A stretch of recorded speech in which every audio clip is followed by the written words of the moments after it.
오늘 말씀 보겠습니다. 히브리서 4장 8절에서 11절 말씀입니다. 만일 여호수아가 그들에게 안식을 주었더라면 그 후에 다른 날을 말씀하지 아니하셨으리라. 그런즉 안식할 때가 하나님의 백성에게 남아있도다. 이미 그의 안식에 들어간 자는 하나님이 자기 일을 쉬신 것 같이 그도 자기 일을 쉬느니라. 그러므로 우리가 저 안식에 들어가기를 힘쓸지니 이는 누구든지 저 순종하지 아니하는 본에 빠지지 않게 하려 함이라. 오늘 또 우리가 어떻게 안식이 되는지를 살펴보고 네 번째 계명의 말씀을 모두 마치도록 하겠습니다. 안식은 예수 그리스도가 이 땅에 오셔서 6이라는 날 동안에 말씀을 전하여 완성하고 7으로 죽으심으로 성취가 된 것입니다. 그리고 그 그리스도가 우리에게 옴으로 인해서 우리가 안식이 이루어지게 되는 것이죠. 그런데 본문은 안식에 들어가기를 힘쓰라고 합니다. 그러면 모순이 아닙니까? 그러니까 우리의 안식은 하나님에 의해서 완성이 되는 것이지만, 그러나 그것은 우리 3일길이라는 신앙의 여정을 통해서 그 말씀으로 내가 죽고 또 죽는 전쟁을 통해서 성취가 되는 것입니다. 그러면 오늘 본문 말씀 안식에 들어가기를 힘쓰라는 말씀의 의미가 무엇인지는 뒤에 가서 마지막에 보도록 하겠습니다. 그러니까 성도는 태움, 기쁨 속에서 하나님의 영의 운행, 라프에 의한 영적 전쟁을 통해서 하늘, 샤마임, 진리가 되는 것입니다. 그래서 그 예로 구약의 욥기를 통해서 율법이 주는 최고의 면류관인 의인으로 불렸던 욥이 어떻게 진리를 깨닫고 새로운 피조물이 되었는지를 살펴봤습니다. 그러니까 욥은 고난, 사바라고 했죠. 전쟁을 통해서 첫 번째 욥이 죽고 율법의 의가 죽고 두 번째 새로운 욥, 진리로 다시 태어난 것입니다. 그게 구원의 완성이고 그걸 안식이라고 하는 것입니다. 그러면 우리가 하나님의 영에 의해서 진리를 깨닫고 구원이 완성이 되었지만, 그러나 이 땅에서 완성되어지고 있다는 말씀들을 살펴보도록 하겠습니다. 로마서 8장 23절입니다. 그뿐 아니라 또한 우리 곧 성령의 처음 익은 열매를 받은 우리까지도 속으로 탄식하여 양자 될 것 곧 우리의 몸의 속량을 기다리느니라. 여기 보니까 우리가 성령의 처음 익은 열매를 받았다고 그래요. 그러면 성령의 처음 익은 열매가 뭡니까? 한마디로 성령, 그리스도, 진리를 말합니다. 그러니까 그 진리 말씀을 받았으면 완성이 된 거 아닙니까? 그런데 여기 보면 속으로 탄식하여 양자 될 것 곧 우리 몸의 속량을 기다린다고 합니다. 양자가 뭐라고 했습니까? 양자라는 단어가 헤오데시아인데, 이것은 하나님의 아들을 말합니다. 그러니까 그 진리의 말씀을 받았으면 그게 하나님의 아들이 되는 것이고 진리가 된 것입니다. 그런데 왜 몸의 속량을 기다린다고 하느냐는 것이죠. 여기서 몸은 소마로 중성입니다. 그러니까 이 몸은 진리를 받을 수 있고 율법을 받을 수가 있습니다. 그래서 진리를 받으면 영적인 몸이 되는 거죠. 영적인 존재가 되는 겁니다. 그러니까 우리가 성령의 처음 익은 열매인 진리를 받았으니까 영적인 몸으로 완성이 된 것입니다. 하나님의 아들이 된 거예요. 그런데 완성인데 왜 몸의 속량을 기다린다고 합니까? 우리 몸의 속량이 뭡니까? 속량은 구속인데 이게 무엇을 말합니까? 육의 죽음입니다. 육신의 생각의 죽음을 말합니다. 그러니까 분명 내 안에 성령이 계신데, 그 진리, 그 말씀이 계신데, 이 육신의 생각이 자꾸 다른 데로 가겠다고 하는 것이 스스로에게 감지가 되기 때문에, 그래서 몸의 구속을 기다리게 되는 것입니다. 그러니까 성령의 처음 익은 열매, 즉 성령, 그리스도 영, 진리가 우리 안에 임해서 우리가 진리를 깨달으면 아들이 되지만, 그러나 우리는 여전히 육을 입고 이 땅에서 살고 있기 때문에 그 말씀이 우리 육신 생각을 죽여 가시는 겁니다. 왜 그렇습니까? 그렇게 육이 죽어야 아들로 완성이 되기 때문에 그렇습니다. 그러니까 여기서 우리가 생각해 볼 것은 우리는 이미 그 진리의 말씀을 깨달았어요. 이미 구원을 받았습니다. 그런데 그 진리가 있어서 구원이 완성이 되었는데 왜 여전히 이 모양 이 꼴이냐 하는 거죠. 그러니까 우리가 애굽에서 홍해를 건너는 것을 세례로 예수와 함께 죽고 그리스도로 살아난다고 합니다. 그런데 그것이 끝이 아니라 광야에서 다시 말씀으로 양육을 받는 겁니다. 그래서 1세대 옛자아가 죽고 2세대 새로운 자아가 가나안에 들어가죠. 그런데 거기서도 나라는 가나안의 7족속과 또 싸웁니다. 그러니까 이미 구원이 완성이 되었다고 하지만 지금도 구원이 진행되고 있고 구원이 완성될 것을 말하고 있는 것입니다. 이게 3일길이라는 삶의 과정이 이 역사 속에서 계속 진행이 되고 있는 것입니다. 그렇게 성령이 임해서 진리를 깨닫고 진리가 되었다고 하지만 우리는 이 땅에서 여전히 육의 몸을 입고 육신의 생각으로 율법적 선악구조 속에서 우리 욕망을 이루기 위한 탐심 탐욕의 삶을 살면서 마음의 평안을 누리지 못하고 있는 겁니다. 그런 자신을 보고 탄식하면서 이 몸의 성량, 육적인 생각, 육신의 생각이 죽는 것을 기다린다고 하는 것입니다. 그러나 그 육의 죽음은 우리 육체를 완전히 벗을 때, 즉 실제로 이 세상을 떠날 때 죽겠지요. 그러나 이 역사 속에서도 그 말씀에 이끌려서 조금씩 죽어가고 있는 것입니다. 자, 로마서 12장 1절입니다. 그러므로 형제들아 내가 하나님의 모든 자비하심으로 너희를 권하노니 너희 몸을 하나님이 기뻐하시는 거룩한 산제물로 드리라. 이는 너희가 드릴 영적 예배니라. 자, 우리 몸을 거룩한 산제물로 드리라 합니다.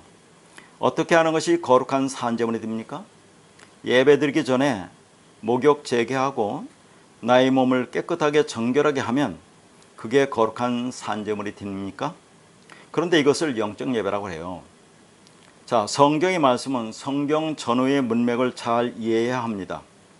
그래서 로마서 11장에는 국률의 복음이 나옵니다. 그리고 그 국률의 복음이 끝나고 제일 먼저 나오는 복음이 로마서 12장 1절로 그 국률하심을 읽고 구원받은 자들의 몸의 죽음을 이야기하고 있어요. 그러니까 자, 그 국률의 복음으로 우리가 국률을 입었습니다.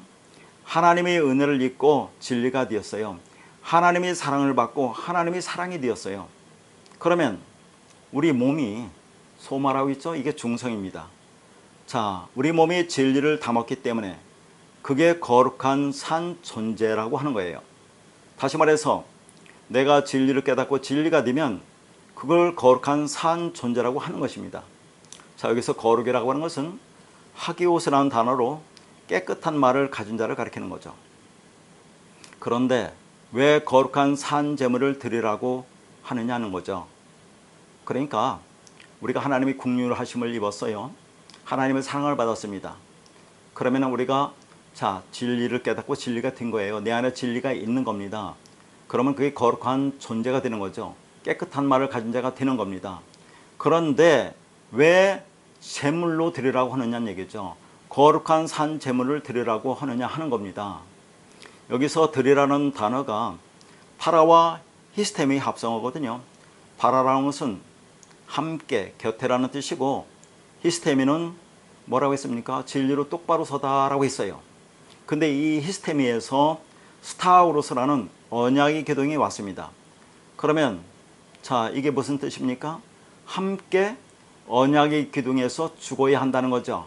그럼 누구와 함께 죽어야 한다는 겁니까? 예수와 함께 우리가 언약의 기둥 십자가에서 죽어야 그게 진리로 완성된다. 진리가 된다.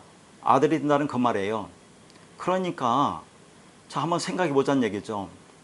우리가 거룩한 존재가 되었다고 했죠. 국률하심을 입고 하나님의 사랑을 받고 그래서 우리가 하나님의 아들이 되었습니다. 그러면 완성인데 왜 산 제물로 드리라고 하느냐는 얘기예요. 자, 예수와 함께 언약의 기둥에서 왜 그렇게 또 죽어야 된다고 하느냐는 얘기죠. 그렇게 죽어야 하나님의 아들 진리가 되는 거거든요. 그럼 이게 무슨 말이냐 하는 거죠. 자, 그러니까 우리가 이 땅에서 즉 진리를 깨닫고 진리가 되었지만 여전히 육을 입고 살고 있기 때문에 그것은 죽어야 된다는 거예요. 그러니까 예수 그리스도는 자, 언약의 기둥 십자가에서 영단번에 한 번 죽으시고 모든 진리를 완성했습니다. 모든 제사를 예배를 완성했어요. 그리고 우리에게 그리스도 진리로 들어오는데, 그러면 우리는 그 말씀으로 자, 그 진리를 깨달으면 우리도 완성이라고 하는 겁니다. 이론적으로는 우리도 완성이 되는데 여전히 이 땅에서 육을 입고 살고 있잖아요. 육신의 생각으로 탐심 탐욕을 가지고 살고 있기 때문에 그것은 죽어야 한다는 것을 말하고 있는 거죠. 완성이 되었지만 완성되어져 가고 있다. 죽었지만 죽어야 한다는 것을 또 말하고 있다 하는 거예요. 이게. 그러니까 거룩한 산제물은 자, 우리가 죽임을 당하고 살리심을 받은 하나님과 같은 말을 가진 깨끗한 존재이지만 여전히 육을 입고 있기 때문에 그것은 제물로 죽어야 한다는 뜻입니다. 다시 말해서 하나님에 의해서 깨끗한 말을 가져서 더 이상 더러움이 남아있지 않은 상태로 완성이 되었지만, 자, 더러움이 남아있지 않다는 것은 뭡니까? 말씀을 우리가 진리를 깨달으면 그게 깨끗하게 되었다는 의미에서 더러움이 남아있지 않다라고 했어요. 그건 완성이지만, 그러나 여전히 육을 입고 살아가는 그 산 존재로 그것은 제물로 죽어야 한다는 그런 말입니다. 그러니까 거룩한 산제물을 드리라는 말은 정성을 다하여 예물을 드리라는 말이 아닙니다. 그런데 그걸 영적 예배라고 그래요. 자, 거룩한 산제물로 드려라. 자, 그걸 영적 예배를 드려라. 그러니까 거룩한 산제물이 영적 예배라는 말이에요. 그러면 영적 예배가 뭐냐? 자, 영적이라는 단어가 로기코스라는 단어인데, 자, 이 단어는 로고스에서 왔습니다. 로고스는 명사고 로기코스는 형용사입니다. 그러니까 영적이라는 로기코스는 자, 로고스가 있는 그 진리의 말을 품은 이런 뜻이에요. 그리고 예배로 번역된 라트레이라는 단어는 섬기다라는 그 말입니다. 그러면 영적 예배라는 그것을 원어를 그대로 직역하면 어떻게 됩니까? 자, 진리를 가지고 진리를 품고 섬긴다는 그런 말이죠. 그러면 이게 누구를 가리키는 겁니까? 자, 예수님이 이 땅에 오셔서 내가 이 땅에 온 것은 섬김을 받으러 온 것이 아니라 섬기러 하러 왔다고 합니다. 어떻게? 십자가의 대속물로 주어서 우리를 섬긴다고 해요. 자, 그렇게 대속물을 주어서 예수가 죽고 그리스도로 와서 그 말씀 그 진리로 와서 우리를 말씀으로 섬기고 있는 거예요. 자, 뭐 하려고? 우리를 거룩한 존재로 만들려고, 우리를 만들려고 그렇게 섬기고 있는 겁니다. 그래서 우리가 그 진리를 받고 진리를 깨달으면 자, 우리가 거룩한 존재가 되는 거죠. 영적인 존재가 되는 겁니다. 자, 그러니까 그러면 그 영적인 예배라고 하는 것이 자, 어떻습니까? 한 번 드리고 마는 거냐 하는 거죠. 그러니까 앞에서도 말했지만 예수 그리스도는 십자가에서 영단번에 모든 율법을 진리로 완성하였죠. 모든 제사를 단 한 번으로 완성합니다. 모든 예배를 한 번으로 완성해서 우리에게 진리로 들어와요. 자, 우리가 그래 진리를 깨닫고 진리가 되었지만 여전히 이 땅에서 육을 입고 살아가고 있지 않습니까?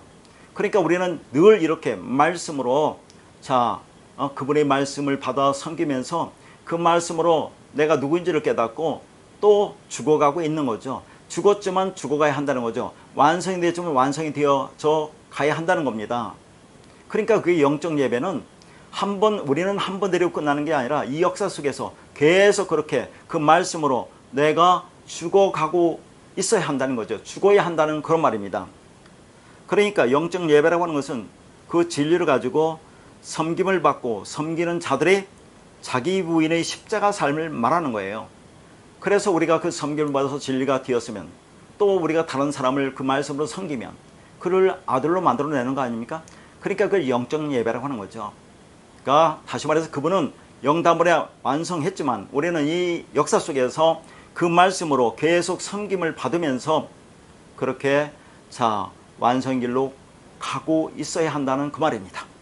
그런데 영적 예배라고 하니까 우리가 생각하고 있는 어떤 무아지경의 상태로 몰입하는 그런 느낌이 드는데 영적이라는 말은 우리가 생각하는 그런 의미가 아닙니다. 그러니까 영적 예배라고 하는 것은 하나님과 그 말로 하나가 되는 예배로 그건 내가 죽어야 한다는 그 말이죠. 왜 죽어야 한다고 그렇게 말합니까? 하나님이 죽어서 우리를 섬기러 온 겁니다. 그래서 그분이 섬기는 받아서 내가 그 말과 하나님과 같은 말을 가지면 내가 하나님을 섬기는 거예요. 그런데 그건 뭡니까? 내가 죽어야 한다는 거죠. 그분이 죽었기 때문에 나도 죽어야 하나가 되는 겁니다. 자, 그게 영적 예배라는 거예요. 그러니까 영이신 하나님이 받으시는 진짜 예배가 영적 예배죠. 그 목적이 뭡니까? 우리를 아들로 만드는 거니까. 그러니까 이 말씀을 듣고 내가 진리를 깨닫고 진리가 되어서 아들이 되는 것이 진짜 하나님이 받으시는 영적 예배라는 그 말입니다. 그게 진짜 하나님의 섬김을 받는 것이고 하나님을 섬기는 거죠. 하나님의 사랑을 받는 것이고 하나님을 사랑하는 것입니다. 그래서 이것과 연관된 말씀이 노아의 홍수 사건입니다. 계속해서 같은 말을 성경 여기저기에서 말씀하고 있어요. 창세기 8장 20절입니다. 노아가 여호와께 제단을 쌓고 모든 정결한 짐승과 모든 정결한 새 중에서 제물을 취하여 번제로 제단에 드렸더니. 자, 노아의 홍수 사건에서 살아남은 자가 누구입니까? 예수 그리스도를 상징하는 방주 안에 있었던 자들입니다. 자, 노아의 홍수 사건이라고 하는 것은 하늘에서 비가 40일 동안 내리죠. 자, 하늘에서 내린 비, 진리의 말씀입니다. 자, 그것이 우리 광야 40년 동안에 그 말씀으로 내려서 우리를 양육하는 거죠. 그래서 그 말씀을 내가 깨닫는 거죠. 내가 어떤 존재인지를 깨달으면 그러면 그게 뭐예요? 하나님의 백성, 하나님의 아들이 된다는 그 말 아닙니까? 그러니까 위임을 하늘에서 내리는 그 진리의 물에 의해서 내가 아래물이다, 더러운 물이라는 것을 깨달은 자들은 위물과 합하여 하나가 되는 진리의 물이 된다고 했어요. 진리가 된다고 했어요. 아들이 되는 겁니다. 그러니까 방주에서 나왔다는 것은 예수라는 아래물에 빠져졌고 위물인 진리의 물, 그리스도와 함께 살아나는 것을 의미합니다. 이걸 뭐라고 했습니까? 이걸 세례라고 하는 거예요.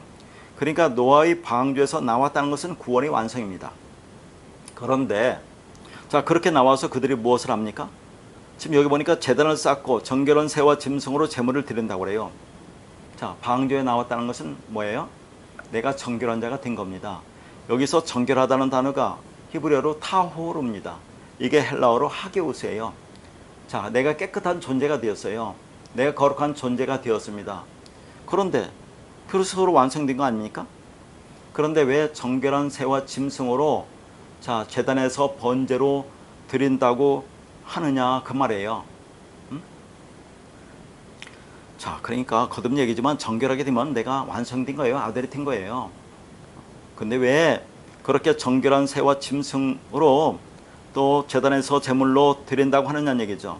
자, 그러면 지금까지 한 걸 한번 다시 정리하면, 그러니까 로마서 8장 23절에서는 우리가 성령의 처음 익은 열매를 받았어요. 진리를 받았기 때문에 우리가 아들이 되는 겁니다. 진리가 되는 거죠. 영적인 몸, 영적인 존재가 되었습니다.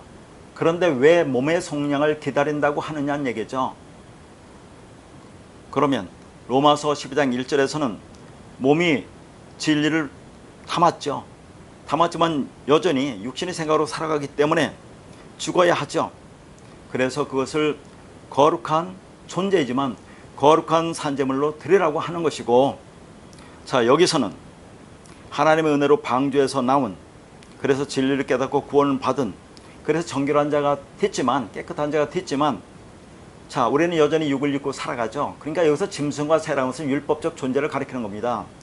그러니까 정결한 자가 됐지만 여전히 몸을 입고 사는 짐승과 새라는 율법적 존재로, 그것은 죽어야 한다는 것을 정결한 짐승과 새로 말하고 있는 거죠.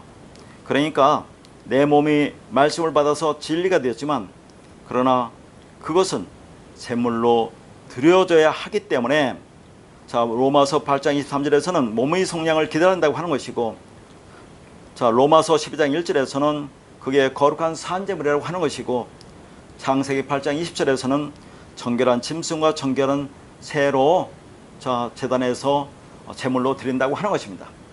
그러니까 나의 옛자, 육신의 생각, 율법적 자아가 죽고 그리스도와 연합이 되어 깨끗한 말을 가진 자, 하나님과 같은 말을 가진 자, 진리가 된 것을 거룩한 존재라고 합니다. 산 존재라고 하지만 거듭 얘기지만 제물로 드려져야 하기 때문에 그걸 거룩한 산 제물이라고 하는 것이고, 자, 여기서는 그게 정결한 짐승과 정결한 새란 얘기죠. 그래서 제단을 쌓고 제물을 드리라고 하는 것입니다. 여기서 제단으로 번역된 단어가 미즈베아라는 단어인데, 이것은 죽임을 당하는 곳, 몸이 죽는 곳으로 육체가 죽음을 맞이하는 곳이라는 의미의 단어입니다. 그러니까 이 제단은 예수 그리스도가 살육당한 십자가 제단을 상징합니다. 우리가 하나님의 은혜로 방주에서 나온 정결한 존재죠.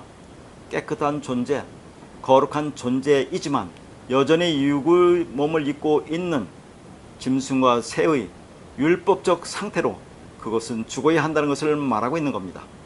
우리가 구원을 받고 방주에서 나와 새하늘과 새 땅인 가나안에서 살지만 내 안에는 아직도 율법적인 사고인 육신의 생각이 남아있는 것입니다. 그래서 그 미즈베아라는 십자가 제단에서 나의 유격적 욕망, 율법적 자아가 날마다 죽임을 당해야 하는 것입니다. 물론 나는 이미 십자가에서 그리스도와 함께 못 박혔나니를 고백하고 인정하여 그리스도와 연합이 되어 구원이 완성되었지만, 그러나 우리는 실제로 이 육의 호흡이 끊어지는 날까지 날마다 죽을 수밖에 없음을 고백해야 하는 것입니다. 그래서 고린도전서 15장 31절에는 사도 바울이 이렇게 말합니다. 형제들아, 내가 그리스도 예수 우리 주 안에서 가진 바 너희에 대한 나의 자랑을 두고 단언하노니 나는 날마다 죽노라. 여기서의 죽음이 뭐라고 했습니까? 타나토스의 죽음이에요. 완성의 죽음. 그러니까 논리적으로는 그 타나토의 죽음은 예수 그리스도 십자가 죽음이 타나토의 죽음입니다. 그건 한 번으로 완성된 거죠. 우리도 그렇게 진리를 깨달으면 그게 한 번으로 완성된 거예요, 타나토의 죽음은. 그러나 실제적으로는 그렇지 못하잖아요. 그러니까 사도 바울처럼 날마다 나도 그 타나토의 죽음을 죽어야 한다는 것을 말하고 있는 거죠. 육을 입었기 때문에 우리는 그렇게 죽어야 된다는 것을 말하고 있는 겁니다. 그러니까 이 사도 바울의 고백이 나의 고백이 되어야 합니다. 이렇게 우리 몸이 하나님 앞에 죽임을 당하고 하나님이 새롭게 주시는 생명을 갖게 되었지만 여전히 육을 입었기 때문에 그 말씀과 싸워서 육신의 생각에 죽어야 하는 상태를 바울은 로마서 12장 1절에서 거룩한 산제물이라고 하고 한 단어로 영적 예배라고 한 것입니다. 그러니까 이렇게 하나님의 진리 복음을 그분이 대언자에 의해서 말씀을 전하는 자에 의해서 여러분이 그 말씀을 깨닫고 진리가 뭔지를 알면 그게 하나님의 섬김을 받는 거 아닙니까? 자, 그러면 하나님과 섬김을 받아서 그 말에 들면 하나님과 하나가 되는 거예요. 조건은 서로 죽는 겁니다. 그걸 영적 예배라고 했어요. 다시 말해서 우리가 진리를 깨닫고 진리가 되었다고 하는 것은 그 진리에 의해서 이제는 자기 부인의 십자가 삶을 살아간다는 의미가 담겨져 있는 겁니다. 죽었지만 죽어야 한다는 것이죠. 계속해서 이 역사 속에서 그 말씀으로 자기를 부인당하는 유격적 욕망에 죽는 그 죽음을 죽어야 하는 것입니다. 이것을 로마서 8장 23절에서는 몸의 속량을 기다린다고 하는 것이고, 로마서 12장 1절에서는 거룩한 산제물이라고 하고 한 단어로 영적 예배라고 하는 겁니다. 그렇게 되면 하나님이 기뻐하신다는 그 말이에요. 하나님이 뭘 기뻐하시겠습니까? 우리가 하나님과 그 말이 되어서 하나가 되는 것, 진리가 되고 아들이 되는 것만 하나님이 기뻐하신다는 그 말이에요. 그러니까 이 말씀은 노아가 방주에서 나와서 그 구원의 은혜가 너무 감사해서 방주 안에 있는 그 많은 정결한 짐승과 새들 중에서 골라서 그걸 희생제물로 삼아 속죄를 위한 제사, 번제로 드림으로 자기 모든 죄가 용서함을 받았다는 것을 다시 한번 확인하는 겸손한 예배를 드린 것이라는 말이 아닌 것입니다. 그러면 영적 예배라는 말이 무슨 말인지 좀 더 구체적으로 보도록 하겠습니다. 요한복음 4장에 나오는 수가성 사마리 여인과 주님과의 대화가 영과 진리 예배로 이것이 영적 예배와 같은 의미입니다. 요한복음 4장 24절입니다. 하나님은 영이시니 예배하는 자가 영과 진리로 예배할지니라. 여기서 영이 푸뉴마로 성령을 말하고 진리가 알레테이아로 진리, 진실, 실제 본질이라는 뜻입니다. 그런데 말씀이 뭐라고 했습니까? 영이고 진리고 생명이고 그리스도라고 했어요. 그러니까 영과 진리는 같은 것이죠. 그리고 여기서 영과 진리로라고 했는데 이것이 원어적인 뜻은 영과 진리 안에 있는 뜻입니다. 그러니까 예배는 너희가 그렇게 영과 진리가 되어야 한다는 말이죠. 다시 말해서 영과 진리 예배는 오직 성령, 그리스도 진리에 의해 인도되는 것으로 내가 그 영, 그 진리를 받아 그 영과 진리가 되는 것이 영과 진리 예배인 것입니다. 이것이 영적 예배잖아요. 그러니까 자, 영적 예배라는 것은 하나님, 말씀, 진리, 그분이 나를 섬기는 거 아닙니까? 죽어서 와서 우리를 섬기는 거죠. 그래서 우리를 지금 진리로 만드는 거 아닙니까? 아들로 만드는 거죠. 그러니까 여기서 그것이 뭡니까? 영과 진리 예배죠. 영과 진리로 인도된다. 영과 진리로 우리를 섬기는 겁니다. 그래서 우리가 그 영과 진리로 섬기를 받아서 그 영과 진리가 되는 것이 영과 진리 예배예요. 그러니까 같은 것입니다. 그러니까 지금 요한복음 4장 24절 앞에는 어떤 내용이 나옵니까? 예수님과 사마리아 여인과의 대화가 나와요. 그 사마리아 여인이 어떤 상태에 있습니까? 다섯이라는 율법인 남편을 섬기고 있던 여인이죠. 다시 말해서 야곱의 우물을 마신다고 그래요. 야곱의 우물은 이 아래의 물, 율법의 물, 이 세상의 물을 마신다는 그런 얘기죠.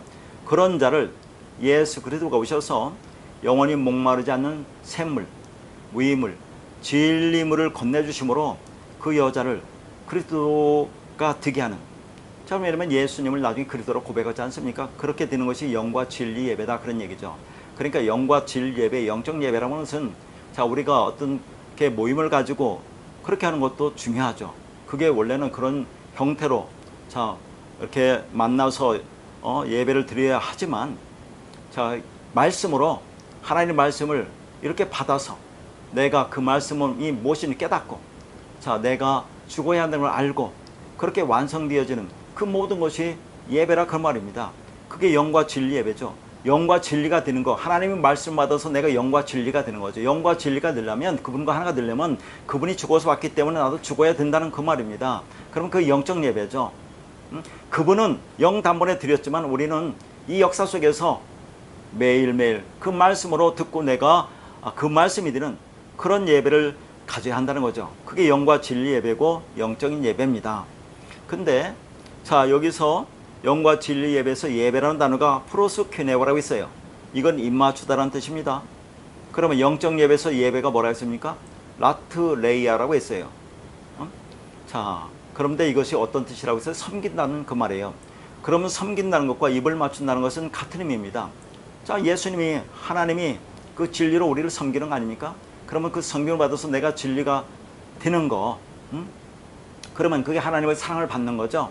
하나님을 사랑하는 거니까 그게 입 맞춘다는 거죠. 입 맞춘다는 것은 서로 사랑하는 사람끼리 입을 맞추는 것이니까 자, 그러니까 같은 의미다 하는 거죠. 그러니까 예배, 프로스키네오는 영, 진리, 그리스도와 입 맞추는 것으로 하나님과 같은 말을 하는 것이 영과 진리 예배입니다. 그러니까 우리가 그 말을 가지면 하나님과 입을 맞추는 것이죠. 그게 하나님을 사랑하는 것이고 하나님의 사랑을 받는 것입니다. 그러니까 우리가 하나님 말을, 진리 말을 가지면 그게 하나님을 사랑을 하는 것이고 하나님 사랑을 받는 거죠. 그게 그 말씀으로 서로 섬긴다 하는 겁니다. 그 영적 예배 아닙니까? 말씀으로 서로 섬기는 거 아닙니까? 자, 그래서 우리가 하나가 되는 거죠. 그 말씀, 그 진리가 되는 것, 그게 영적 예배다 하는 겁니다. 그러니까 예배라는 너와 내가 입맞추었다는 것은 서로 사랑한다는 것이고 그게 같은 말을 한다는 뜻입니다. 그게 주님과 내가 하나가 된 상태, 연합으로 생명이죠. 그렇게 되려면 어떻게 됩니까? 내가 죽어야 하는 것입니다. 그렇게 오늘도 이 진리의 복음을 들으면서 그 말씀으로 섬김을 받아 그 진리를 깨닫고 나는 어떤 존재인지를 되돌아보면서 이 땅에서 나의 욕심, 욕망, 탐심, 탐욕, 율법적 선악구조가 죽어가는 것입니다. 그렇게 죽어가다가 우리 육체가 없어질 때 실제로 죽으면 완성이 되는 것입니다. 그러나 우리는 어제도 오늘도 내일도 그 진리에 의해서 죽어야 한다는 것을 깨닫고 죽어가야 하는 거죠. 왜 변화가 없습니까? 변화가 일어나야 하지 않습니까? 그러나 그 변화는 나의 힘과 노력으로 이루려고 하는 성화가 아니라 하나님이 열심히 하면 변합니다. 그 말씀이 있는데 어떻게 내 마음대로 살 수가 있습니까? 그렇게 진리는 우리를 아무렇게나 내버려 두지 않습니다. 자, 에베소서 4장 15절입니다. 오직 사랑 안에서 참된 것을 하여 범사에 그에게까지 자랄지라. 그는 머리니 곧 그리스도라. 자, 여기 보니까 우리 보고 그리스도까지 자라나라고 합니다. 그런데 어떻게 우리가 머리인 그리스도까지 자라날 수가 있습니까? 그러니까 내가 죽으면, 욕망하는 탐심 탐욕에 죽으면 내 욕망하는 자가 죽는 겁니다. 그게 내가 말씀으로 목배임을 당하는 거죠. 그러면 그리스도라는 머리가 내 머리가 된 거죠. 그런데 머리인 그리스도까지 자라나라고 합니다. 그러니까 여러분이 이 말씀을 진리로 깨달았으면 그러면 우리가 그리스도라는 머리가 된 거죠. 그러나 그게 완성이 되었지만 이 땅에서 여전히 육을 입고 살고 있기 때문에 아직 완성이 된 것이 아닙니다. 그래서 자라나라고 하는데 우리가 어떻게 자라날 것인가 하는 거죠. 자, 이 말씀을 다시 보면 사랑 안에서라고 그래요. 사랑 안에서는 그리스도 안에서 진리 안에서, 그럼 우리가 그리스도 하나가 된 거 아닙니까? 그러면 우리가 그리스도라는 머리가 된 거예요. 근데 왜 참된 것을 하여 자라나라고 하느냐는 얘기죠. 자, 이 말이 무슨 말일까? 참된 것을 하다라는 단어가 알레띠오라는 단어로서 이것은 진리를 말하다 그 말입니다. 그런데 이 알레띠오는 아라는 부정어와 란다노라는 단어에서 유래합니다. 그런데 이 란다노는 숨기다, 감추다라는 뜻이라고 했죠. 그러니까 알레띠오는 아라는 부정어가 있기 때문에 숨김이 없는 거죠. 감춰지지 않은 것, 밝히 드러남을 의미합니다. 그러니까 진리를 말한다는 것은 숨김이 없이 드러나는 것, 감춰진 것을 드러내는 것을 의미합니다. 자, 그러니까 참된 것을 말한다는 것이 진리를 말한다는 건데, 진리를 말한다는 것은 감춰진 것이 드러나는 거죠. 진리가 드러나는 거죠. 그러려면 내가 죽어야 한다 그 말입니다. 그러니까 자, 지금 사랑 안에 있다는 것은 그리스도 안에 있다는 거죠. 자, 진리 안에 있다는 거, 그러니까 우리가 머리라는, 그리스도라는 머리가 된 겁니다. 그런데 완성이 됐는데 왜 자라나라고 하느냐 그런 얘기예요. 자, 그리스도 머리가 되는데 또 그리스도 머리까지 자라나라고 한다 그 말입니다. 자라나라는 것은, 참된 것을 하여 자라나라고 하는 것은, 자, 뭐예요? 진리를 말하는 건데, 진리를 말한다는 것은 진리를 드러내는 거죠. 그러면 내가 죽어야 한다는 거죠. 내가 머리가 되면, 그리스도는 머리가 되면 내가 이미 죽은 거 아닙니까? 그래서 연합도 하나가 됐는데 또 자라나라고 하는 거죠. 참된 것을, 진리를 말한다는 것은 진리가 드러나는 것이고, 내가 죽어야 한다는 것을 계속해서 말하고 있는 겁니다. 어디까지? 자, 그리스도의 장성한 분량이 충만한 데 이르기까지 자라나라고 하는 거예요. 그래서 성경은 복음의 진리는 감추어져 있다고 하죠. 비밀이라고 합니다. 이 감춰진 것을 드러내는 것을 진리를 말한다고 하는 거예요. 그러니까 진리를 말한다는 것은 숨김없이 다 드러내는 것을 말합니다. 그러면 무엇이 숨겨져 있습니까? 복음이 숨겨져 있습니다. 진리가 숨겨져 있습니다. 어디에 숨겨져 있습니까? 율법이라는 이 아랫사탕에 숨겨져 있습니다. 그래서 그것을 다 드러내기 위해서 예수님이 오셔서 죽으시고 율법을 사랑으로, 진리로, 그리스도로 완성하셨고, 완성된 진리가 우리에게 은혜에 의해서 주어졌습니다. 그러면 내가 진리를 받았으면 나는 어떤 모습으로 나타납니까? 내 머리가 잘라져야 하죠. 자, 내 머리가 잘라지려면 내 욕망이 죽어야 하는 겁니다. 내가 죽어야 하나님과 하나가 되는 거죠. 그게 진리가 드러난다 하는 거예요. 자, 정리하면 사랑 안에 있으면 우리가 그리스도라는 머리가 됐는데 왜 참된 것을 하여 자라나라고 하느냐? 이미 죽었는데 왜 진리를 드러내라고 하느냐? 진리를 말한다, 진리를 드러낸다는 것은 내가 죽어야 한다는 것을 똑같이 말하고 있는 거죠. 장성한 분량에 이르기까지, 그리스도란 장성한 분량에 이르기까지 우리가 자라나야 한다는 것을 말하고 있는 거죠. 이렇게 진리는 나라는 율법 안에 숨겨진 것을 드러내는 것을 말합니다. 그래서 예수 그리스도를 만났다는 것은 모든 것이 숨김이 없이 발가벗겨진다는 것을 의미하는 겁니다. 발가벗겨진다는 것이 뭐예요? 진리로 드러나는 거죠. 그게 죽었다는 그 말입니다. 그래서 창세기 2장 24절에 보면 자, 이러므로 남자가 부모를 떠나 그의 아내와 합하여 둘이 한 몸을 이룰지로다 라고 그래요. 남자가 부모를 아니라 부모로 말씀 진리로 떠나서 아내인 우리와 합하여 하나가 되면 그게 완성입니다. 자, 내가 아들이 되고 진리가 된 거예요. 그런데 그것을 바로 25절에서는 뭐라고 하느냐면 아담과 그의 아내가 두 사람이 벌거벗었으나 부끄러워하지 아니하리라고 말해요. 그러니까 남자인 그리스도와 아내인 우리가 연합하여 하나가 되면 그 완성인데 그것을 벌거벗으나 부끄러워하지 아니하리라고 표현한다니까요. 그럼 여기서 벌거벗었다는 말은 문자적으로 옷을 입지 않았다는 말이 아니에요.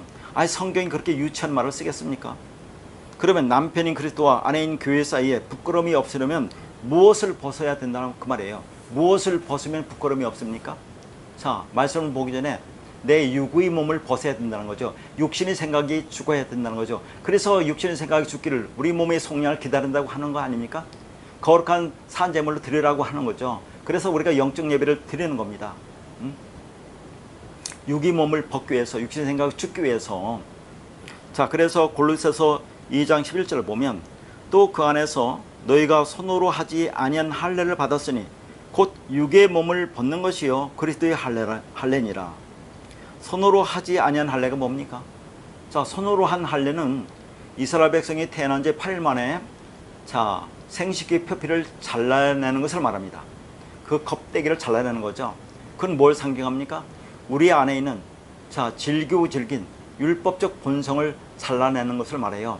그 껍데기, 율법은 생명이 없다는 거죠. 그게 육의 몸을 벗는 겁니다. 그러면 그게 생명이 되는 거죠. 내 육의 몸을 벗는 거니까 육신 생각이 죽는 것을 말하는 거죠. 그러니까 그 육의 몸을 벗는다는 것은 내가 죽는 것을 말합니다. 그러니까 그리스도와 연합하여 하나가 되는 것이 모든 것이 발가벗겨지는 거예요. 그게 육을 벗는 것이고 나의 육신의 생각이 죽는 것으로 그러면 그게 진리가 드러난다 하는 거예요. 그러면 그게 부끄럽지 않다는 얘기입니다. 아니 우리가 그리스도와 연합하여 하나가 됐는데 우리가 아들이 되고 진리가 되고 생명이 되는데 이 땅에 나의 존재가 그런 모습이 어떤 처지와 상황이 있다 하더라도 그건 부끄럽지 않다는 그 말을 하고 있는 거예요. 그러니까 우리가 그리스도와 연합이 되려면 그리스도께서 십자가에서 죽었듯이 우리도 그렇게 죽어야 하는 거죠. 우리는 죽지 않으면 안 되는 겁니다. 반드시 죽어야 합니다.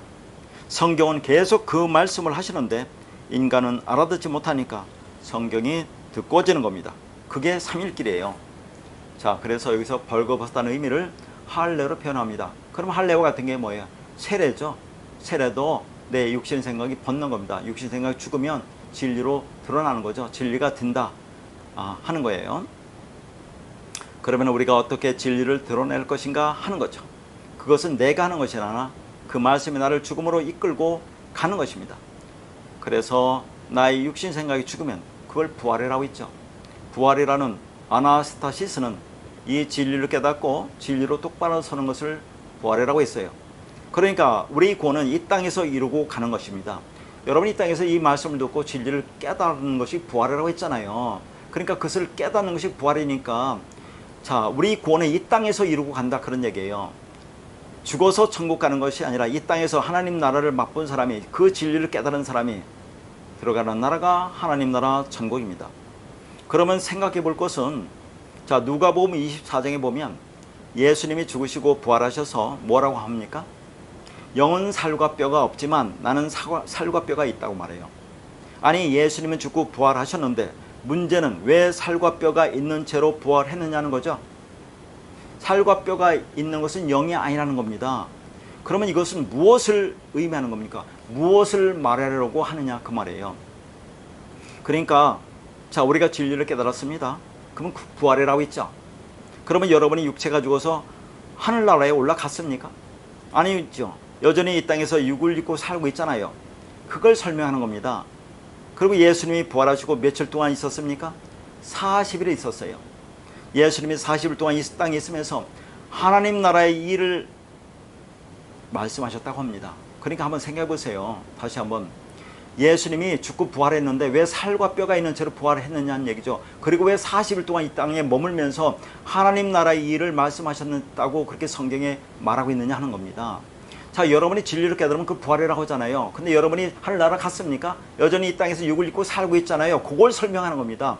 그렇게 살면서 40이라는 광야 40년 동안에 말씀으로 양육받고 또 죽어야 한다는 것을 그걸 그렇게 설명하고 있는 거예요. 자, 이것이 우리가 광야 40년이라는 신앙의 여정을 가고 있다는 것을 보여주고 있는 겁니다. 우리가 그 말씀으로 죽고 살아났지만 그러나 계속해서 그 말씀으로 양육받고 죽어야 한다는 것을 말씀하고 있는 것입니다. 그걸 삼일길이라고 하는 겁니다.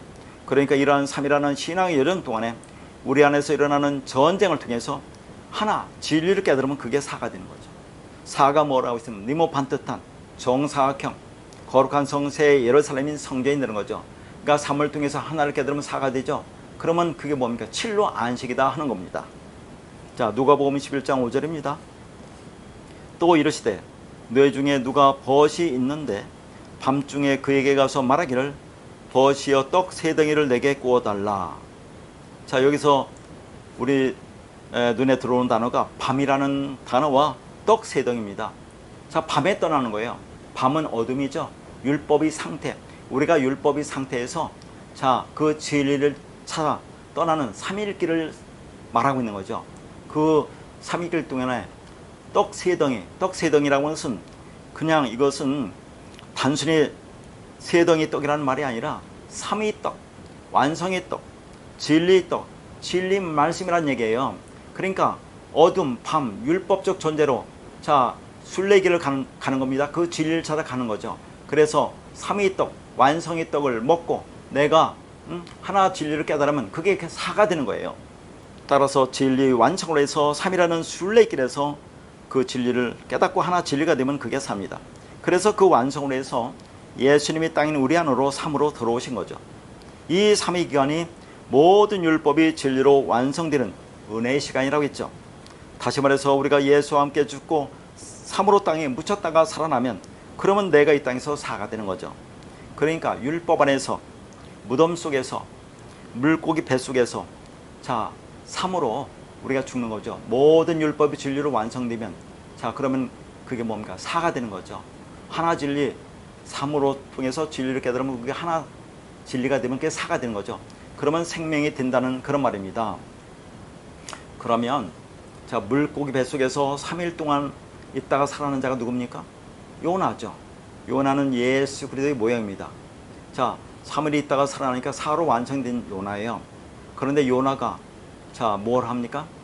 자 그 요나가 복음을 전해요. 니느웨에 가서 하나님의 복음을 전하라고 합니다. 근데 이걸 3일 길을 갔다고 그래요. 그리고 자 그렇게 복음을 전하면서 40일 후면 이 니느웨 성이 무너진다고 합니다. 여기도 보세요. 3일 길 40일에 나눴잖아요. 자 민수기에도 우리 여정을 3일 길이라고 합니다. 다 3으로 설명하고 40으로 설명하고 있어요. 그러니까 이 땅에서 3이라는 신앙 여정 동안에 우리가 그 말씀으로 양육받고 자 완성이 되면 그게 뭐예요? 자 4가 되는 거죠. 40이라는 광야 40년 동안에 그 말씀으로 깨닫고 우리가 완성되는 걸 말합니다. 그러면 뭐예요? 니느웨 성이 무너지는 거죠. 율법이라는 이 세상이 무너지는 겁니다. 그럼 내가 진리가 되는다 하는 그런 말을 하고 있는 거죠. 그래서 무교절에도 사흘을 땅에 묻어두었던 무교병 3위 떡을 먹습니다. 그 떡을 먹어야 내가 사가 되는 거죠. 완성이다 그런 얘기죠. 그게 7로 안식입니다. 창세기 15장 16절입니다. 네 자손은 4대 만에 이 땅으로 돌아오리니 이는 아모리 족속의 죄악이 아직 가득 차지 아니함이라 하시더니 자, 이 말씀은 여러 번 드린 말씀이기 때문에 간략하게 보면 지금 가나안에서 이스라엘 자손을 애굽으로 들여보내서 네 자손이 4대가 되면 다시 가나안으로 돌아오리라는 언약 약속을 합니다.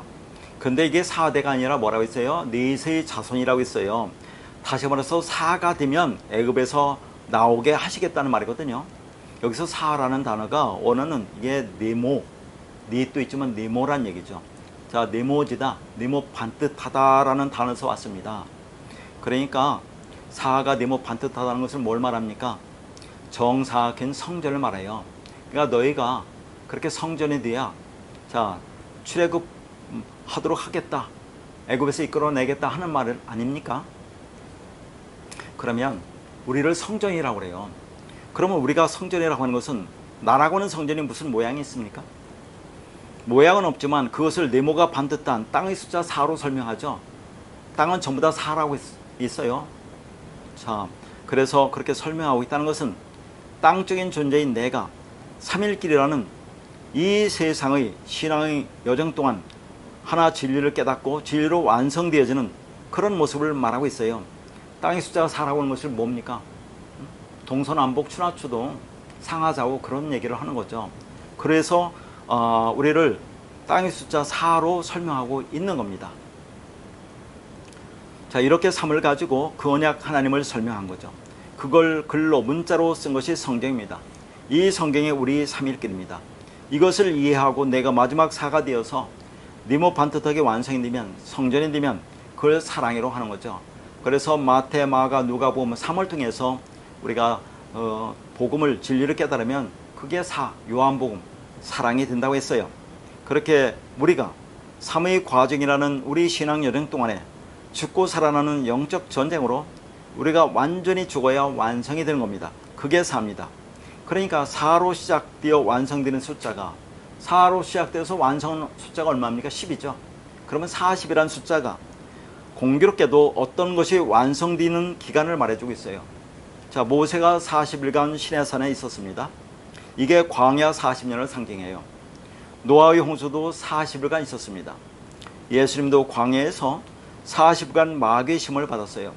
앞에서도 말했지만 예수님이 죽고 살아나서 이 땅에서 40일간 있었습니다.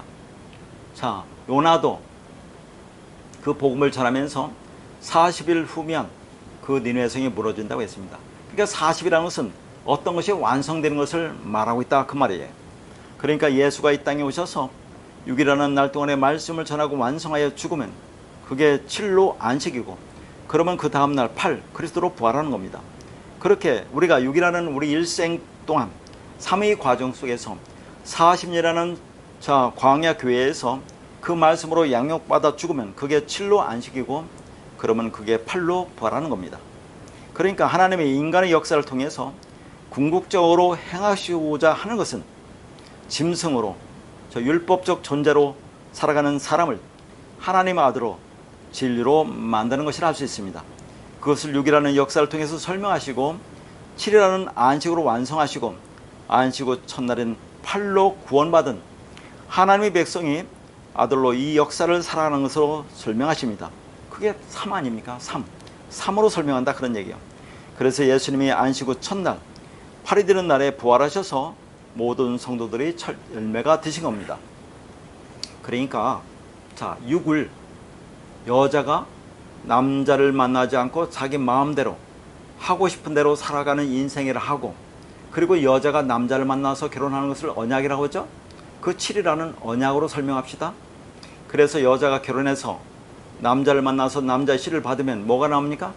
생명이라는 아들이 나오는데 그것을 8이라고 하면 그건 동일하게 우리 인생에서 살아가는 이야기가 되는 거죠. 그런데 자궁 안에서 정자와 난자가 수정되면 생명이 탄생되죠. 그러니까 이 아래 세상에 살고 있는 모든 인간을 율법적 존재를 여자라고 해요. 그들에게 하늘이신 말씀이 떨어져서 생명이 되면, 다시 말해서 여자의 자궁에서 수정이 이루어져서 여자가 임신하면 이제는 자기 마음대로 할 수 없고 태아의 생명체가 여자를 조종하는 겁니다. 그러니까 우리가 6이라는 이 역사 동안에 6을 입고 육신의 생각대로 내 마음대로 살아가는 것을 666이라고 한다고 있죠. 그걸 짐승이라고 하는 겁니다. 그렇게 살아가는 우리가 그리스도를 만납니다. 남자를 만납니다. 남자를 만나서 언약이 이루어지면 내가 진리가 되는 거죠. 내 안에 생명, 진리가 있는 겁니다. 그러면 이제는 그 진리가 나를 조종하는 거죠. 나를 이끌어가는 거다 하는 겁니다. 그러니까 여자가 자궁 안에서 수정이 돼서 생명체가 탄생되면 그 태아의 생명체가 여자를 조종하잖아요. 이제 먹고 싶은 것도 먹을 수 없고 먹기 싫은 것도 먹어야 하는 거죠. 다시 말해서 우리가 언약이 이루어졌어요. 언약이 성취됐어요. 여자로 살던 우리가 그리스도를 만나서 진리를 깨닫고 진리가 돼서 내 안에 생명이 있습니다. 진리가 있으면 이제는 내 마음대로 수 없고 진리가 나를 이끌어간다는 것과 똑같은 말이에요. 이것보다 더 놀라운 복음의 진리가 어디 있습니까? 그러면 얼마 동안 그렇게 합니까? 10달이에요, 10달. 자, 열은 완성을 말하죠. 그렇게 자, 우리가 이 땅에서 그 말씀으로 이끌려가면 열로 완성되면 진짜 생명이 나하는 거죠. 그러니까 그리스도 진리 성령이 임하여 내가 진리를 깨닫고 생명이 되면 그러면 이제는 내 마음대로 할 수 없고 그 말씀이 나를 죽음으로 이끌고 가는 것입니다. 그러니까 하나님은 6이라는 우리 역사 속에서 7이라는 언약을 성취하여 우리를 안식하게 하시고 8이라는 구원의 삶, 그걸 뭐라고요? 다른 차원의 삶, 부활의 삶을 살게 하십니다. 이렇게 성도는 자신의 역사 속에서 하나님의 언약을 받아 구원을 이루는 삶을 살아가게 됩니다. 이러한 역사 6, 언약 7, 구원 8의 3중 구도가 바로 우리가 경험하는 하나님 나라의 3단계 구도라 할 수 있어요. 자, 그러나 우리는 복음을 설명하기 위해서 6이라는 역사, 7이라는 언약, 8이라는 구원을 이렇게 따로따로 분리해서 설명하죠. 애국과 광야와 가나안이란 3단계로 설명하지만 그러나 이것이 이 땅에서 동시사건입니다. 자, 6이라는 내가 역사 속에서 자, 진리를 깨달으면 그게 언약이 성취되고 안식이 되면 그게 부활이라고 하는 거예요. 자, 그러면 오늘 본문 말씀 히브리서 4장 8절에서 11절 말씀을 보고 마치도록 하겠습니다. 히브리서 4장 8절에서 11절 말씀입니다. 만일 여호수아가 그들에게 안식을 주었더라면 그 후에 다른 날을 말씀하지 아니하셨으리라. 그런즉 안식할 때가 하나님의 백성에게 남아있도다. 이미 그의 안식에 들어간 자는 하나님이 자기 일을 쉬신 것 같이 그도 자기 일을 쉬느니라. 그러므로 우리가 저 안식에 들어가기를 힘쓸지니 이는 누구든지 저 순종하지 아니하는 본에 빠지지 않게 하려 함이라. 이스라엘 백성이 광야에서 가나안으로 들어간 것을 안식으로 표현했습니다. 그러면 그게 진짜 안식이라면 다른 안식을 말할 필요가 있었겠느냐 하는 거예요. 그러니까 그것은 모형으로 주신 겁니다. 다시 말해서 애국, 광야, 가나안이라는 3위 과정은 어떻게 너희가 그리스도가 되는지 안식이 되는지를 모형으로 설명하고 있어요. 그래서 그런 과정을 가고 있다면 그걸 예정이라고 한다고 했어요. 그러니까 자, 하나님의 백성에게 안식할 때가 남아있다고 하잖아요. 자, 10절에 보면 안식은 뭐라고 합니까? 자기 일을 쉬는 거라고 그래요. 그러면 자기 일이 뭡니까? 내가 주인이 되어 내가 모든 것을 스스로 판단하여 행하고자 한다면 그것이 자기 일이 됩니다. 그러면 그건 쉼이 아니죠. 그런데 그분이 나의 주인이 되면 나는 쉬는 겁니다. 마태복음 11장 28절에서 29절에 보면 자, 수고하고 무거운 짐진 자들아 다 내게로 오라. 내가 너희를 쉬게 하리라. 나는 마음이 온유하고 겸손하니 나의 멍에를 메고 내게 배우라. 그래야면 너희 마음이 쉼을 얻으리니. 그러니까 자, 내가 주님의 멍에를 함께 메면 즉 내가 그분과 하나가 되면 그분이 다 하시는 거예요. 그러면 나는 쉬는 겁니다. 그게 안식이에요. 그런데 자, 11절에 뭐라고요? 안식에 들어가기를 힘쓰라고 합니다. 그러면 자, 말씀이 모순이 되는 거 아닙니까? 그러니까 예수가 6이라는 날 동안에 말씀을 전하고 완성하여 7으로 죽으면 그러면 그게 언약이 성취되는 것으로 안식이라고 했어요. 그리고 하나님의 은혜로 그리스도가 내게 와서 내가 그 말씀이 되면 나도 안식이 되는 겁니다. 그러니까 우리가 할 일은 없는 거라고 했죠. 그런데 왜 안식에 들어가기를 힘쓰라고 합니까? 이 말은 뭐예요? 너의 힘과 노력으로 애쓰고 힘써서 안식에 들어가라 그 말 아닙니까? 그러면 이거 율법으로 행했죠. 그럼 지금까지 안식이라는 복음을 전했는데 그것과 완전히 모순되는 거 아닙니까? 정반대의 말이 되는 건데 그러면 이게 무슨 말이냐 하는 거죠. 안식에 들어가기를 힘쓰라는 말이 도대체 무슨 말이냐 하는 겁니다. 그러니까 내가 그분과 하나가 된다는 것은 그분과 함께 멍에를 매는 것이고 또 그분과 함께 십자가에 못 박히는 겁니다. 그러면 이제는 내 안에 그리스도가 사는 거죠. 그래서 이제는 그리스도가 나를 이끌고 가는 겁니다. 그러니까 그 말씀이 그 진리가 그 그리스도가 나를 이끌고 갈 때 나도 그 말씀에 이끌려져서 그 그리스도 안으로 함몰되어 그 진리와 하나가 되어감에 따라서 우리 육신 생각이 점점점 죽어가는 겁니다. 그래서 여기서 힘쓰다라는 단어가 스푸다조라는 단어인데 열심이라는 뜻이에요. 그러니까 그 말씀 속으로 함몰되어 내가 죽임을 당하는 것이 우리 열심이다 하는 거죠. 그걸 힘쓰다라고 하는데, 그러면 열심이라는 단어나 힘쓰다라는 단어나 전부 우리가 뭔가 행하는 거 아니겠습니까? 그러면 성경에서 열심이라는 것이 누가 열심을 부린다고 했어요? 자, 이사야 9장에 보면 만군의 여호와의 열심이 이를 이루리라고 합니다. 그러니까 자, 그분의 열심으로 우리 안식이 이루어집니다. 우리 구원이 완성되지만, 그러나 나도 그 열심에 이끌려 가는 것, 순종하는 것이 우리 열심이다, 그런 얘기예요. 자, 오늘 본문에 순종이라는 단어가 나옵니다. 그러면 이 순종이 뭡니까? 간단하게 말해서 하나님 말씀이 있는데 그 말씀을 겉의 것으로, 문자대로, 자, 껍질로, 그냥 껍데기로 그냥 율법으로 보고 내가 그것을 행하는 것으로 알고 열심히 행해서 이루려고 하는 것이, 그게 불순종이에요. 그런데 그 안에 담긴 내용을, 다시 말해서 하나님의 마음을, 그 사랑 그 진리를 내가 깨닫고 내 마음에 품고 간직하면 그걸 순종이라고 했습니다. 자, 그러면 하나님의 말씀 성경 66권이 뭐라고 했어요? 구약 신약 하나님 언약이라고 했어요. 이 하나님 언약을 저 뭐라고 합니까? 십계명이라는 열이라는 말씀을 주잖아요. 응? 자, 그게 하나님의 언약입니다. 그 하나님의 언약은 자, 누가 하고 누가 완성합니까? 하나님의 언약하시고 하나님이 완성합니다. 자, 그게 뭐라고 했어요? 창세기 1장 1절에 베레시트의 언약이라고 했어요. 베레시트의 언약이라는 것은 자, 하나님이 내 머리로 너에게 넘겨줘서 너희를 그 머리로 자, 섬긴다, 그 말이죠. 그래서 너희를 그 머리가 되게 해서 자, 너희를 내 백성으로, 내 자녀로, 내 아들로, 내 교회로, 그리스도로, 진리로 만들어서 구원하겠다는 것이 베레시트의 언약이에요. 그럼 조건이 뭡니까? 자, 예수의 머리가 우리가 오려면 예수가 죽어야 돼요. 십자가 죽어야 됩니다.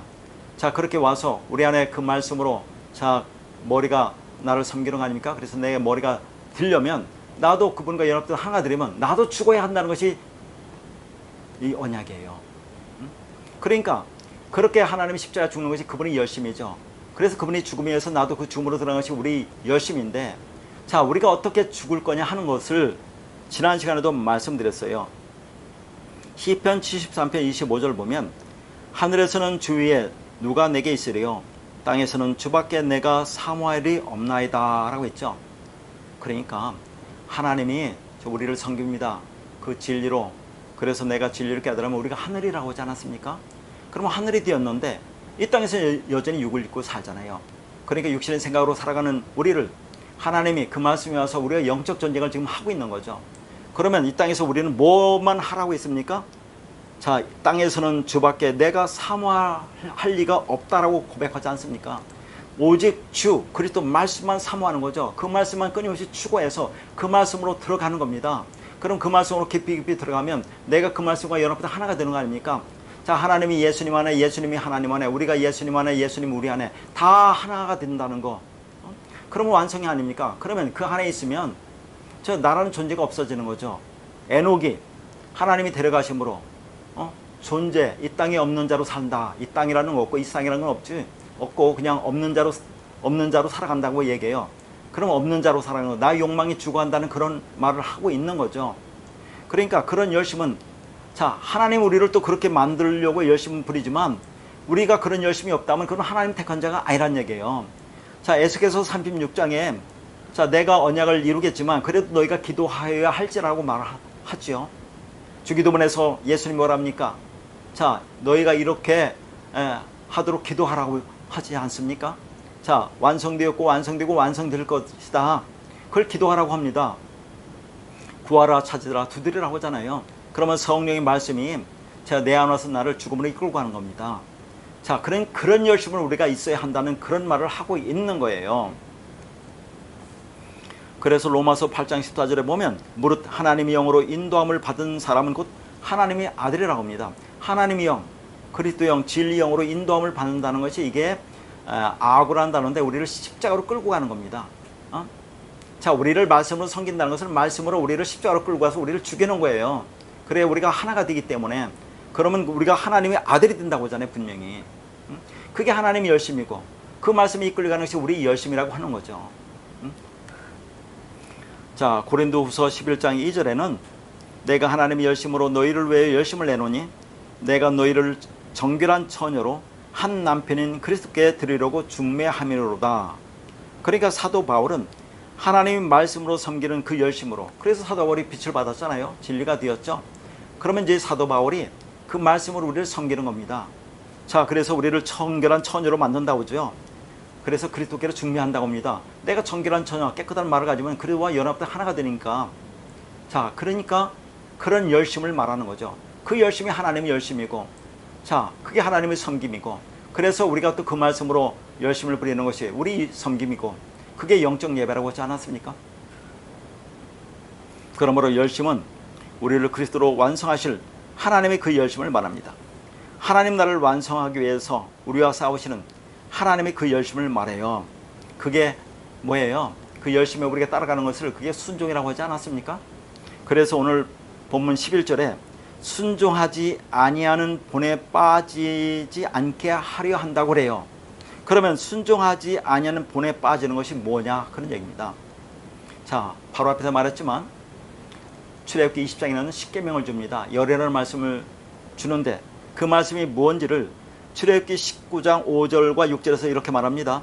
세계가 다 내게 속하였나니 너희가 내 말을 잘 듣고 내 언약을 지키면 너희는 모든 민족 중에서 내 소유가 되겠고 너희가 내게 대해서 제사장 나라가 되며 거룩한 백성이 되리라. 너는 이 말을 이스라엘 자손에게 전할지니라. 여기 보니까, 자, 내 말을 잘 듣고 내 언약을 지키라고 그러죠. 이게 문자적으로 하나님 주시는 계명, 율법, 하나님의 말씀을 문자대로 보고 지키라는 말이 아니라고 했어요. 이 말씀도 자세히 설명한 말씀입니다. 그러니까 그 율법에 담긴 내용을 진리로 깨닫고 언약의 말씀으로 마음에 품고 간직하는 것이, 이게 말씀에 순종하는 거다 했습니다. 그래서 잘 듣는다는 것이 순종한다, 그 말이에요. 그러니까 자, 이 열이라는 말씀, 성경 전체의 말씀, 이걸 그 안에 담긴 내용으로 이게 깨닫는 것이 잘 듣는 거죠. 언약으로 하는 거죠. 언약은 하나님이 하시고 하나님이 성취하는 겁니다. 근데 언약의 조건은 그분이 죽으시고 십자가에서 언약을 이루시는 겁니다. 그럼 너희도 죽어라, 그 말이죠. 자, 이렇게 잘 깨닫는 것이 너희가 순종한다, 그런 얘기예요. 그러면 뭐라 합니까? 너희는 내 소유가 된다고 했죠. 제사장 나라가 되고 거룩한 백성이 된다고 그래요. 하나님의 자녀, 하나님의 아들 그리스도가 된다고 말씀하고 있는 겁니다. 자, 따라서 순종하지 아니하는 본에 빠지는 것이 무엇입니까? 순종하지 아니한다는 단어가 아페이데아로, 이게 불순종입니다. 자, 불순종이 뭐라고요? 말씀을, 성경 말씀을 껍데기로 보고, 자, 율법으로 보고 내가 그것을 지키려고 행하려고 하는 것이 불순종이라고 했어요. 그러면 이스라엘 백성들이 어떻게 불순종했습니까? 광야에서 하나님이 만나를 내려주시는데 그들이 그것을 어떻게 먹습니까? 그게 뭔지도 모르고 그냥 자기 육신을 배부른 떡으로만 그냥 먹습니다. 그 안에 담긴 진리를 깨달아야 되는데 열심히 그냥 자기를 자, 살찌우는 그런 육신의 떡으로만 먹는다는 얘기죠. 그걸 예수님이 뭐라고 합니까? 자, 오병이의 표적으로 설명하시면서 뭐라고 말하냐면, 너희가 나를 찾은 까닭은, 자, 표적을 본 까닭이 아니요, 먹고 배불러서 왔다고 그래요. 표적이라고 하는 것은 그 안에 담긴 내용을 보라는 얘기입니다. 근데 그들이 뭘 보고 왔습니까? 먹고 배불러서 육신을 배부르게 하는 떡, 내 욕망을 채우는 떡으로 보고 왔잖아요. 하늘에서 내려온 생명의 떡, 진리 떡으로 먹여야 되는데 그렇게 보지 못하고 나오는 것이 불순종입니다. 그래서 이스라엘 백성들이 광야에서 1세대가 다 죽는 거예요. 그 불순종이 다 죽는 겁니다. 그러니까 2세대가 드러나는 거죠. 나의 겉사람이 죽어야 속사람 되는 거죠. 율법이 부서져야 진리가 드러나서 들어가는 겁니다. 첫 번째 욥이 죽으니까 두 번째 욥이 들어간다고 했죠. 옛자가 죽으니까 새로운 자가 들어간다는 그런 말을 하고 있는 거죠. 그러니까 가나안에 들어가지 못하는 것이 무엇인지를 1세를 통해서 우리에게 모형으로 보여주는 겁니다. 그러니까 그렇게 우리 옛자, 율법적 자아는 죽어야 가나안에 들어가서 안식한다는 것을 설명하고 있는 겁니다. 결론적으로 만물을 통한 천지의 창조는 하나님 나라라는 하나님의 백성 교회를 말하는 것입니다. 그러니까 보이는 이 우주 만물의 물리적 창조를 통해서 보이지 않는 하나님 나라, 하나님의 백성인 교회의 창조를 설명하는 겁니다. 다시 말해서 우리를 하나님의 아들로 그리스도로 어떻게 완성하는지를 보여주고 있는 거예요. 그래서 천지와 만물의 창조 끝에 안식이 등장하는 거죠. 안식이란 묵시 속에 완료된 하나님 나라의 현실을 가리키는 겁니다. 그러니까 어떠한 묵시 속 목적인 창세전 언약임 예수 그리스도에 의해서 완료가 되는 커다란 구속사의 그림을 설명하기 위해서 천지와 만물의 물리적 창조가 모형으로 재료로 창조가 된 것이고, 그 물리적 창조를 통해서 하나님의 아들 교회의 영적 창조를 설명하고 있는 것입니다.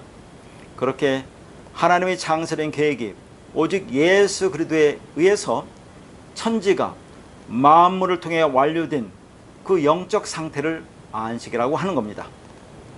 이렇게 하나님은 천지를 만물을 통해서 영적 전쟁을 통해서 우리 마음과 역사 속에서 완성해 가시는 겁니다. 그러니까 거듭 말씀드리지만 그 진리를 알면 그러면 그게 구원이고 완성이지만 그것은 우리 일생 동안에 그 말씀과 싸우는 영적 전쟁을 통해서 이루어지는 겁니다. 그렇게 6이라는 역사, 7이라는 언약, 8이라는 구원이 안식일을 통해서 설명이 되는 겁니다. 따라서 6이라는 역사 속에서 7이라는 언약을 받고 안식하며 8이라는 구원을 그 진리 안에서 자유를 누리며 안식을 삶을 살아가는 저와 여러분이 되기를 바라겠습니다.